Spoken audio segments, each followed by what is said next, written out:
Assalamualaikum warahmatullahi wabarakatuh. Selamat pagi, salam sejahtera untuk kita semua. Di video pembelajaran kali ini, saya ingin membagikan cara untuk menghitung atau mengoperasikan matriks pada Excel. Tapi sebelumnya, kita ingin melengkapi dulu data-data yang kurang. Jadi di pertemuan atau video pembahasan yang sebelumnya, kita sudah menghitung persamaan sudut belahan dari sudut belahan 1 sampai dengan sudut belahan 12.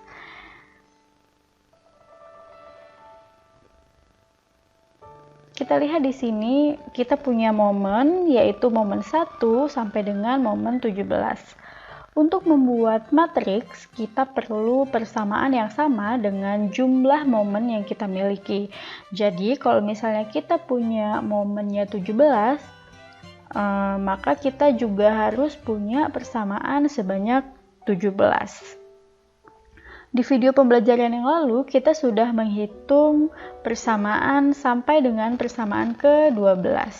Berarti kita masih harus mencari 5 persamaan lagi. Nah, 5 persamaan lagi ini dapatnya dari mana? Jadi 5 persamaan itu dapatnya dari titik yang ada di sini, titik H, titik I, titik J, di sini titik K, dan juga titik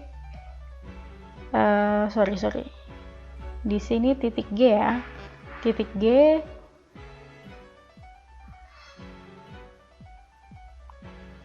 H, I, J, dan juga K. Jadi kita punya 5 titik, 1, 2, 3, 4, 5.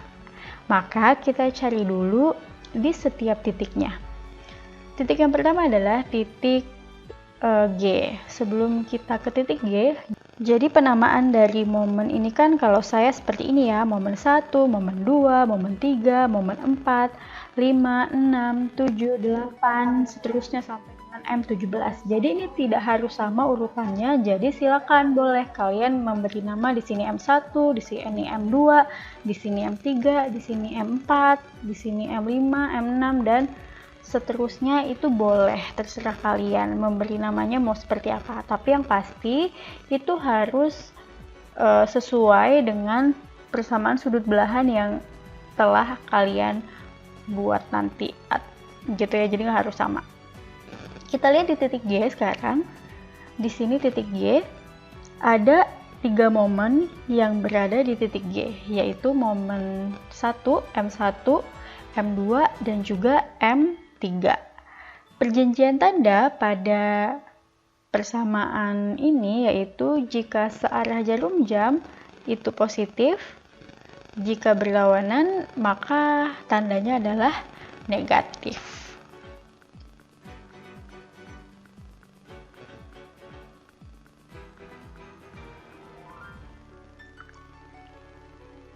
Kita lihat si M1 ini ada searah ya, searah jarum jam.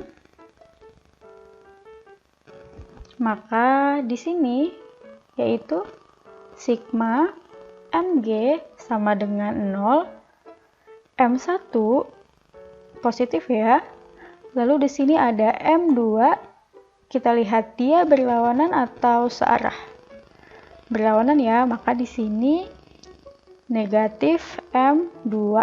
Lalu yang M3-nya searah ya, berlawanan, maka jadinya juga negatif M3 sama dengan 0. Selanjutnya kita punya titik setelah G yaitu titik H. Kita lihat titik H dia ada M5, M6, dan juga M7 di titik H ini. Sekali lagi ya, penamaan momennya itu boleh kalian sesuaikan dengan yang kalian mau. M5 ini searah jarum jam.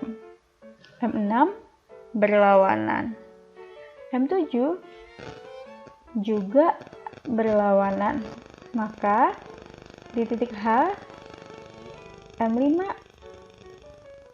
sama dengan sigma momen H sama dengan 0, M5 dikurang M6 dikurang dengan M7 sama dengan 0. Selanjutnya ada titik I, yaitu M9. Di sini ada searah. Titik HI. Sigma momen di I sama dengan 0. Maka tadi ada M9 positif ya. Lalu kita lihat yang M11 ini berlawanan, maka nilainya negatif, min M11. Lalu kita lihat M10-nya. M10-nya searah jarum jam, berarti nilainya adalah positif. Maka di sini plus M10. Selanjutnya ada titik J. Kita lakukan hal yang sama. Sigma momen di J sama dengan 0. M12 searah jarum jam maka positif. Lalu M13 itu berlawanan arah maka negatif.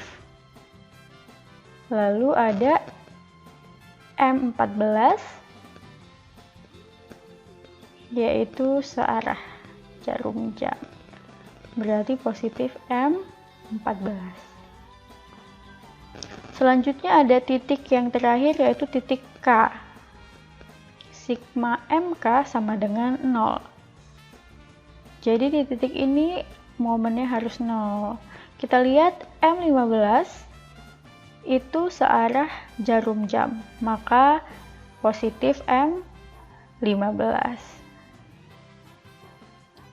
M15. Lalu selanjutnya ada M16. Dia searah jarum jam juga. Berarti nilainya positif. Positif M16 sama dengan 0. Nah, kita sudah punya nih 17 persamaan. Saya sudah rangkum di sini, jadi ada persamaan 1, 2, 3, 4, 5, 6, sampai dengan persamaan 12. Ditambah dengan persamaan yang baru kita cari tadi, ada titik G, H, I, J, K, 12, 13, 14, 15, 16, 17. Nah, jika sudah seperti ini, baru kita bisa mengerjakan matriks untuk mengetahui nilai dari M1 sampai dengan M17. Jadi tujuan mengerjakan matriks itu adalah untuk mengetahui nilai-nilai si momennya dari M1 sampai dengan M17.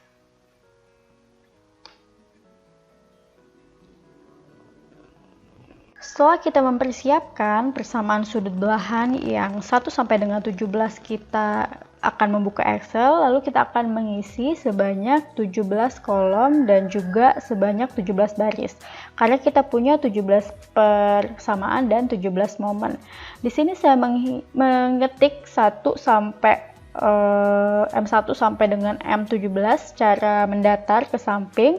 Lalu di samping M17 ini saya akan menuliskan hasil. Jadi di samping M17 itu ada hasil. Selanjutnya saya akan mengisi di sebelah kanan momennya tadi, sebelah kiri ya, urutan 1 sampai 17. Nah, di sini saya tulis 1 sampai 17 ke bawah.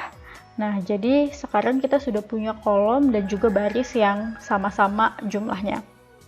Sekarang kita akan memasukkan persamaan yang sudah kita cari ke dalam kolom yang ada di sini. Misalnya persamaan 1, kita akan memasukkan angkanya. Kita lihat persamaan 1, jadi di sini ada M1, M2, dan juga M3. Kita akan isi M1, M2, M3. Nah, di hasil ini kita akan isi dengan sama dengannya, yaitu 13,4435. Kita lihat di sini. 13,4435. Selanjutnya ada si M1, nilainya 5,2222. Maka kita akan isi di kolom M1 sebesar 5,2222. Selanjutnya ada M2 yang nilainya 3,7143. M3 maksud saya. 3,7143 M3, lalu ada M4 yang nilainya negatif 1,8571. Jadi negatifnya itu juga dimasukkan ya, jangan lupa, jangan sampai ketinggalan. Kita sudah selesai di persamaan yang pertama. Selanjutnya kita akan coba di persamaan yang kedua. Nah, hasil dari persamaan yang kedua ini adalah 128,7689. Kita tulis di hasil 128,7689. Selanjutnya ada M2 yang nilainya kita lihat 6,7778, positif ya. Selanjutnya ada M3 yang nilainya 3,3859. Sorry, 3,3859.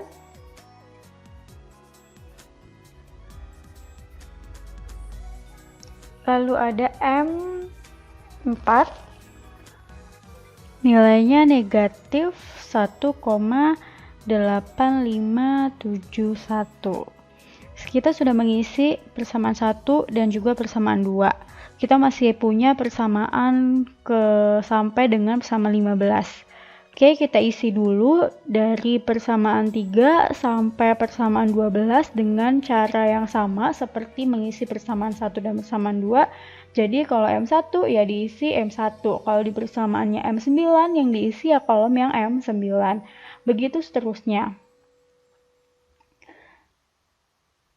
Setelah ini semua terisi, nah kita sampai di persamaan ke-13. Nah, yang persamaan ke-13 ini agak sedikit berbeda. Untuk M13 sampai dengan M17, kita akan melihat di persamaan yang sudah kita buat di titik-titiknya. Di sini tidak ada nilainya, tapi itu artinya adalah 1, minus 1 dan minus 1. Jadi angkanya itu adalah 1, tapi memang tidak ditulis. Jadi kita akan memasukkannya di M1-nya 1, M2-nya adalah negatif 1, dan M3-nya adalah negatif 1 juga. Karena tadi M1 dikurang M2 dikurang M3 sama dengan 0. Nah, hasilnya ini 0, karena tadi sama dengannya 0 gitu ya. Nah, begitu seterusnya sampai titik yang terakhir sampai persamaan ke-17 gitu.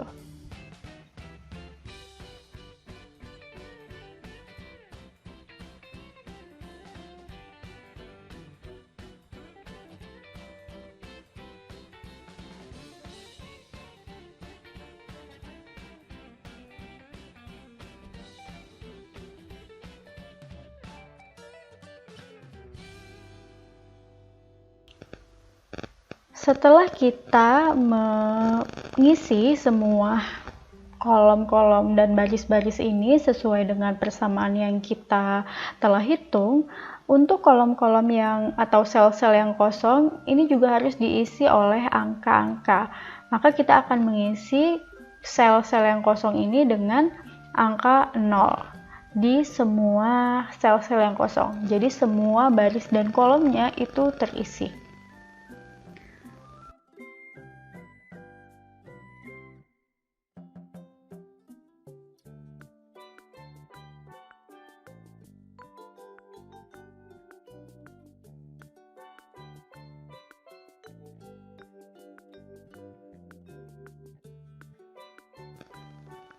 Kita isi semua 0 di sel yang kosong. Semuanya kita isi. Jangan lupa itu pastikan number bukan teks.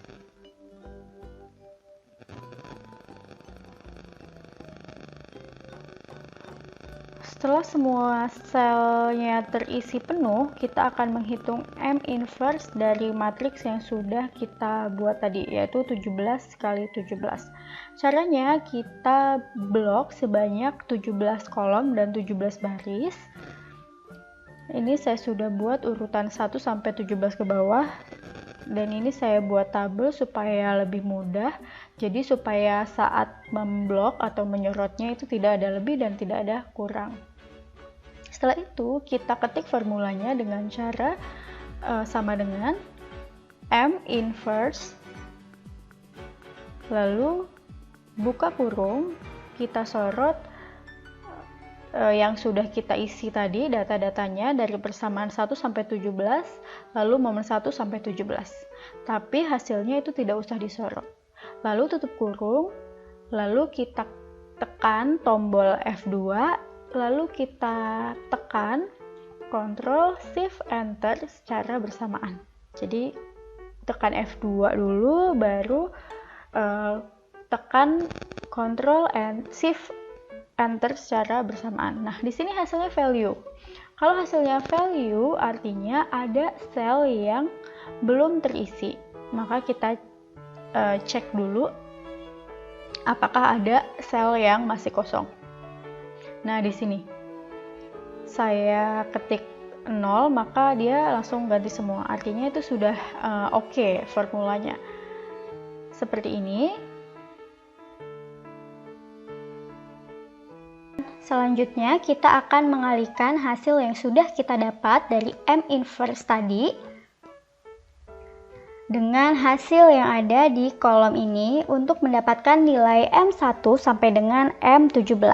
Nah, kita ketik dulu M1 sampai M17 di sebelah sini supaya kita mudah. Selanjutnya, caranya hampir mirip. Kita blok dulu M1 sampai M17-nya karena kita mau tahu hasil dari M1 sama M17-nya, lalu kita ketikkan rumus atau formulanya, yaitu sama dengan M mod buka kurung, kita sorot M inverse yang sudah kita hitung tadi, lalu titik koma, jangan lupa ya titik koma, lalu tutup kurung. Kita sorot bagian hasil yang di sini, lalu tutup kurung, lalu kita lakukan hal yang sama dengan cara tekan tombol F2, lalu tekan tombol Ctrl, Shift, dan Enter secara bersamaan. Nah, di sini sudah ada hasilnya. Hasil dari M1 sampai dengan M17 nilainya ya, yaitu perkalian antara M inverse dengan persamaan yang sudah dibuat hasilnya tadi ya. Nah, ini yang akan kalian gunakan untuk menghitung free body di langkah selanjutnya. Silakan dicoba. Jika masih ada value, dicek lagi, berarti masih ada yang kosong. Jika memang ada kesulitan, nanti bisa hubungi saya. Sampai sini sudah selesai menghitung M1 sampai dengan M17. Kita ketemu lagi di video pembelajaran selanjutnya. Saya akhiri. Assalamualaikum warahmatullahi wabarakatuh. Selamat pagi.